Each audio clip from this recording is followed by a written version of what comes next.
ఏటా మాఘమాసం శుక్లపక్ష సప్తమి రోజున రథసప్తమిని జరుపుకుంటారు. ఆరోగ్య ప్రదాతైన సూర్యుడిని ఈరోజు ఎలా పూజించాలి, ఏం నివేదించాలి, నిత్యం సూర్యుడికి చేసే పూజకి రథసప్తమి రోజు పూజకి వ్యత్యాసం ఏమిటి, ఇలా ముఖ్య వివరాల కోసం ఈ వీడియో చివరి వరకు చూడండి. జపాకుసుమ సంకాశం కాశ్యపేయం మహాద్యుతిం తమోరిం సర్వపాపఘ్నం ప్రణతోస్మి దివాకరం. జపాకుసుమ సంకాశం కాశ్యపేయం మహాద్యుతిం తమోరిం సర్వపాపఘ్నం ప్రణతోస్మి దివాకరం. భూమిపై జీవరాశులు సుభిక్షంగా మనుగొలుగుతున్నారు అంటే అందుకు కారణం సూర్యుడే. అందుకే భానుడిని ప్రత్యక్ష దైవం అని అంటారు. హిందూ సంప్రదాయం ప్రకారం సూర్యారాధనకు ఎంతో విశిష్టత ఉంది. మాఘమాస శుక్లపక్షం సప్తమి రోజు జరుపుకునే రథసప్తమి మరింత విశేషమైనదని చెబుతారు. ఆదిత్యుడి అత్యంత ప్రీతిపాత్రమైన ఈ రోజు ఏ ఏ నియమాలను పాటించాలి ఇప్పుడు తెలుసుకుందాం. ఆదిత్యుడి అత్యంత ప్రీతిపాత్రమైన ఈ రోజున ఉదయమే నిద్రలేచి పవిత్ర నియమాలతో స్నానం చేసి సూర్యుడికి ఉపవాసంతో పూజ చేయటం వల్ల ఆయురారోగ్యాలను ప్రసాదిస్తారని నమ్మకం.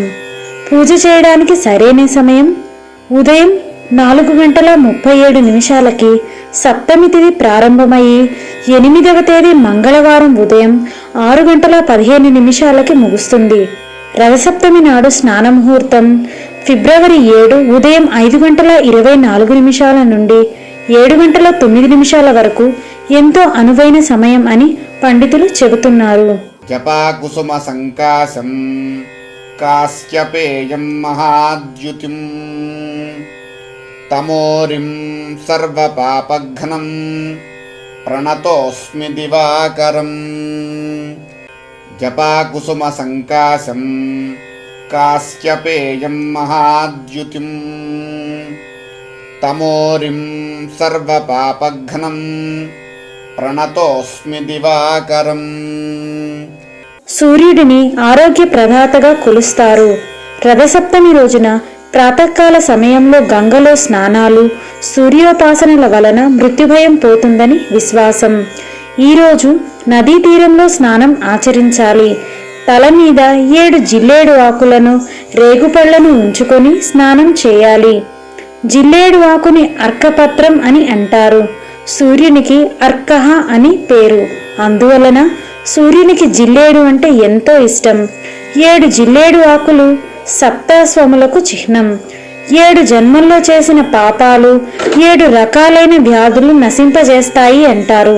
నదుల దగ్గర స్నానం చేసిన వారు నెయ్యి లేదా నూనెతో దీపాన్ని వెలిగించి నీటిలో వదులుతారు అని చెబుతారు. రథసప్తమి రోజున ఆవు నేతితో దీపారాధన చేయడం వలన ఆ ఇంటిలో అష్ట ఐశ్వర్యాలు, ఆయురారోగ్యాలు కలుగుతాయని పండితులు చెబుతారు.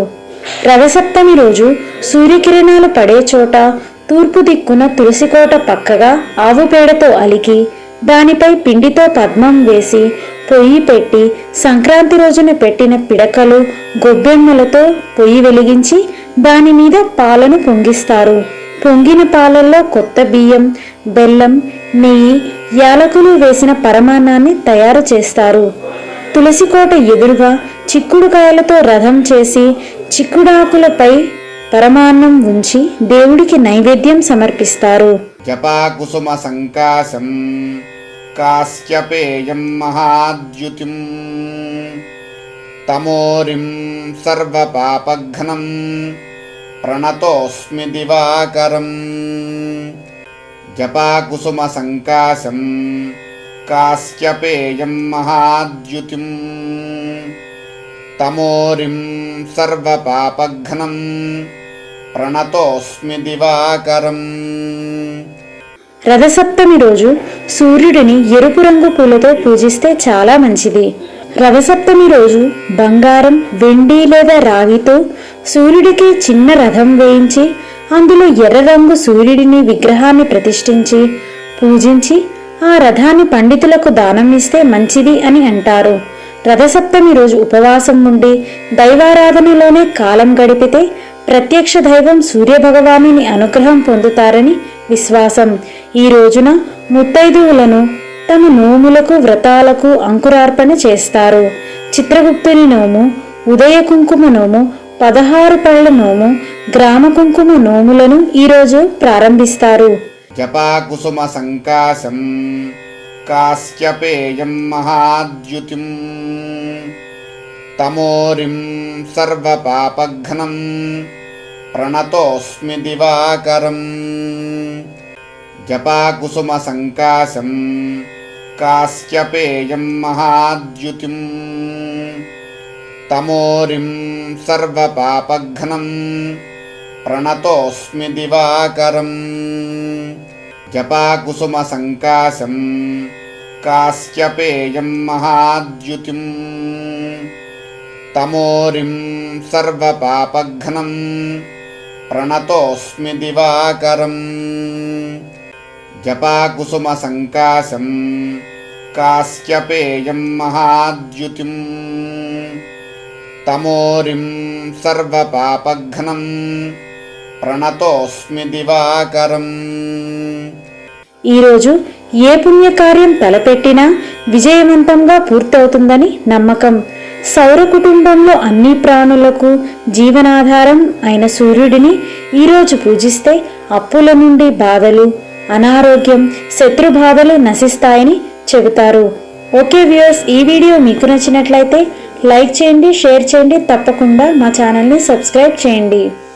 జపాకుసుమ సంకాశం కాశ్యపేయం మహాద్యుతిం తమోరిం సర్వపాపఘ్నం ప్రణతోస్మి దివాకరం.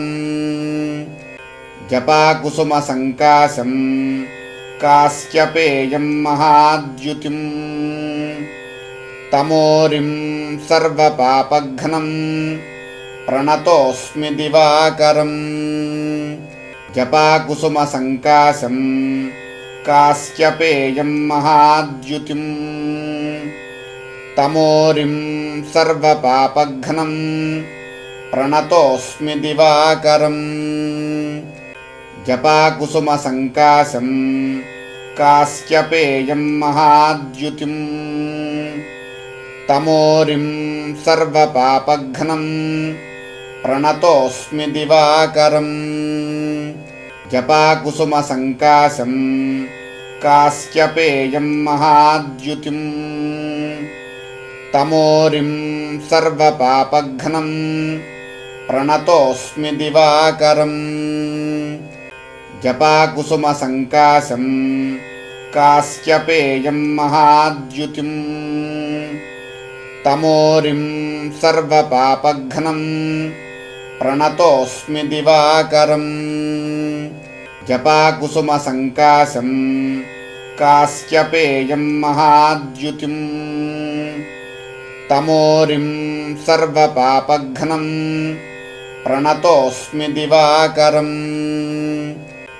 జపాకుసుమ సంకాశం కాశ్యపేయం మహాద్యుతిం తమోరిం సర్వపాపఘ్నం ప్రణతోస్మి దివాకరం.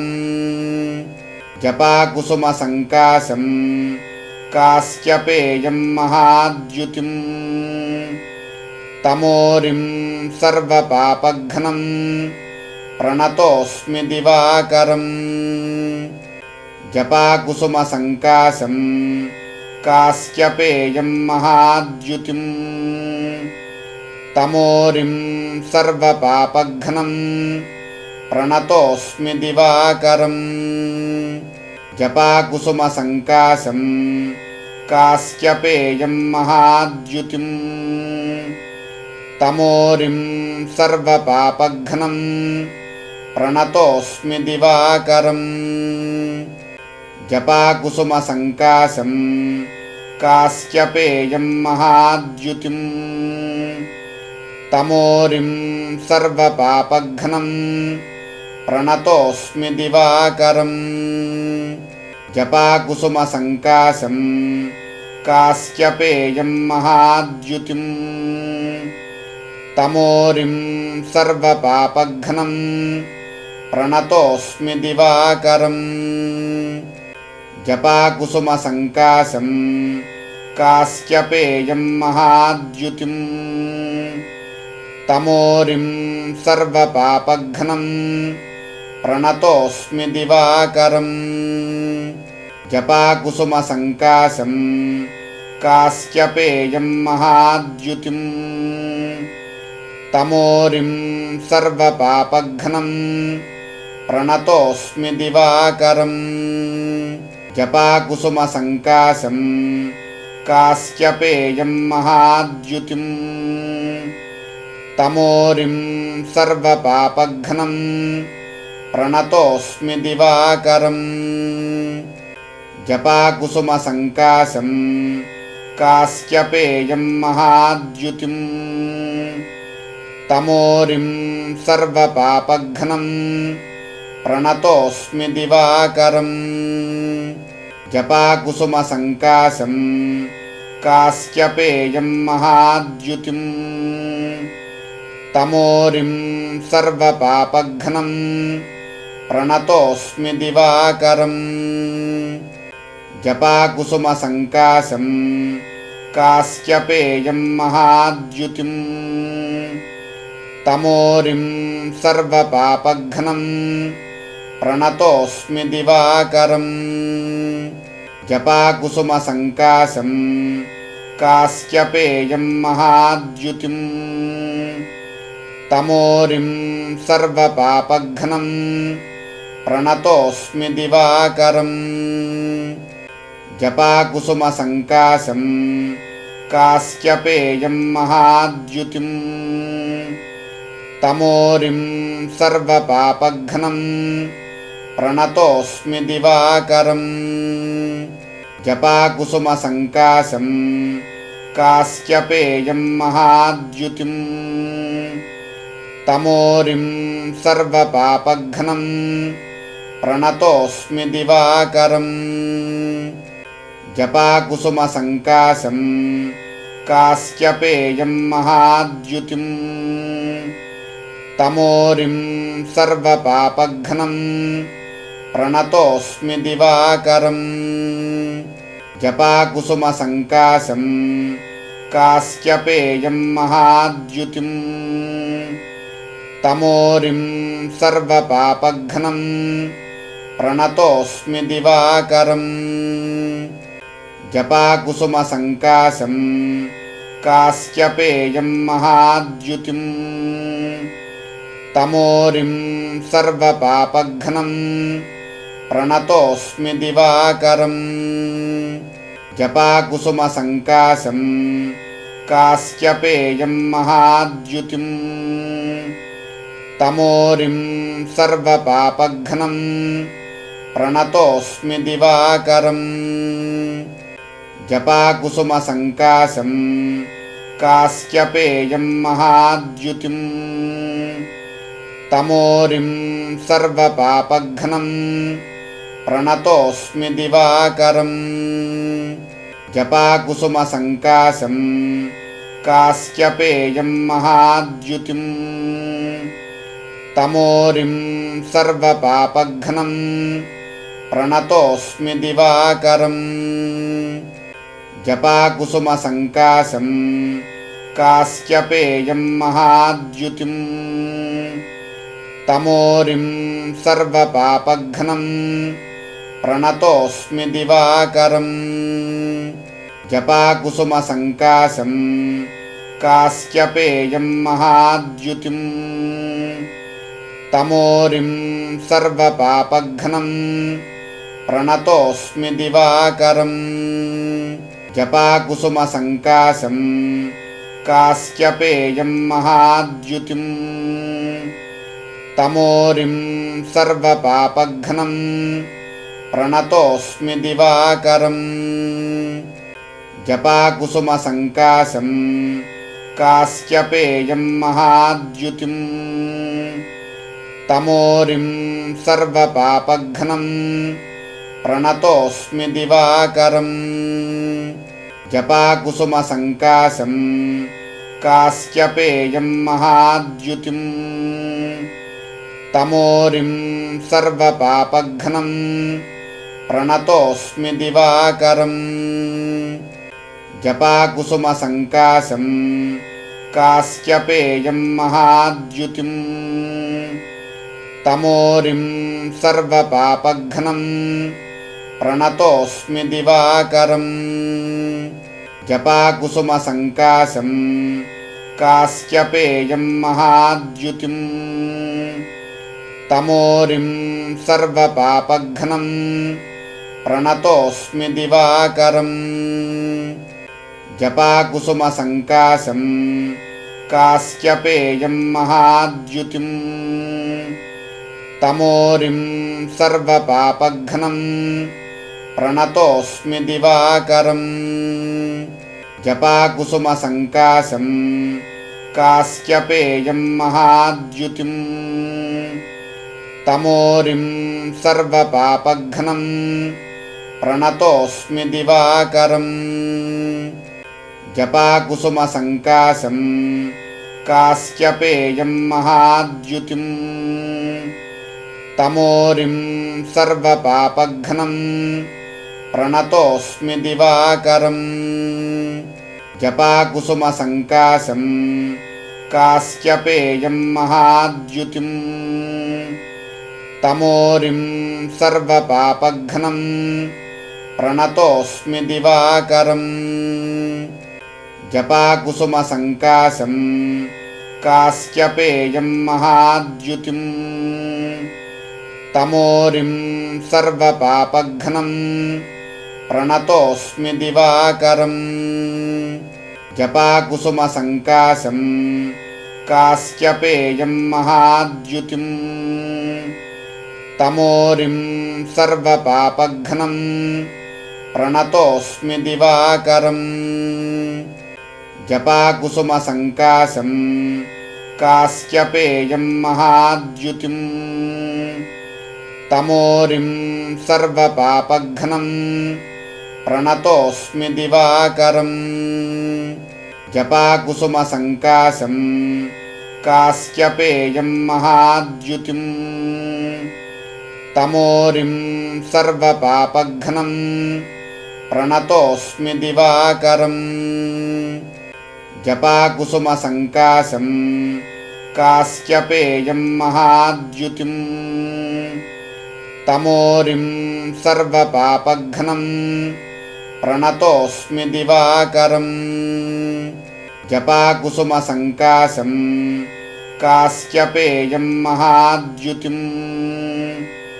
तमोरिं सर्वपापघ्नं प्रणतोऽस्मि दिवाकरम् जपाकुसुमसङ्काशं कास्यपेयं महाद्युतिम् तमोरिं सर्वपापघ्नं प्रणतोऽस्मि दिवाकरम् जपाकुसुमसङ्काशं कास्यपेयं महाद्युतिम् तमोरिं सर्वपापघ्नं प्रणतोऽस्मि दिवाकरम् जपाकुसुमसङ्काशं कास्यपेयं महाद्युतिम् तमोरिं सर्वपापघ्नं प्रणतोऽस्मि दिवाकरम् जपाकुसुमसङ्काशं कास्यपेयं महाद्युतिम्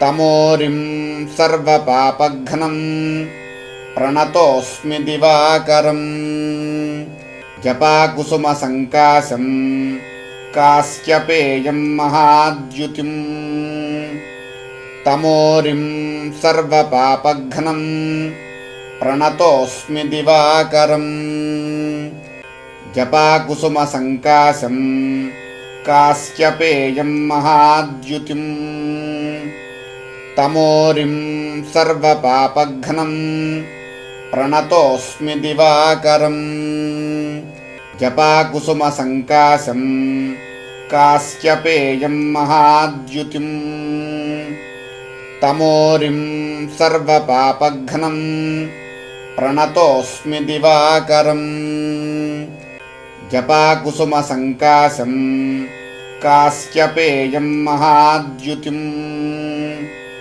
तमोरिं सर्वपापघ्नं प्रणतोऽस्मि दिवाकरम् जपाकुसुमसङ्काशं कास्यपेयं महाद्युतिम् तमोरिं सर्वपापघ्नं प्रणतोऽस्मि दिवाकरम् जपाकुसुमसङ्काशं कास्यपेयं महाद्युतिम् तमोरिं सर्वपापघ्नं प्रणतोऽस्मि दिवाकरम् जपाकुसुमसङ्काशं कास्यपेयं महाद्युतिम् तमोरिं सर्वपापघ्नं प्रणतोऽस्मि दिवाकरम् जपाकुसुमसङ्काशं कास्यपेयं महाद्युतिम् तमोरिं सर्वपापघ्नं प्रणतोऽस्मि दिवाकरम् जपाकुसुमसङ्काशं कास्यपेयं महाद्युतिम् तमोरिं सर्वपापघ्नं प्रणतोऽस्मि दिवाकरम्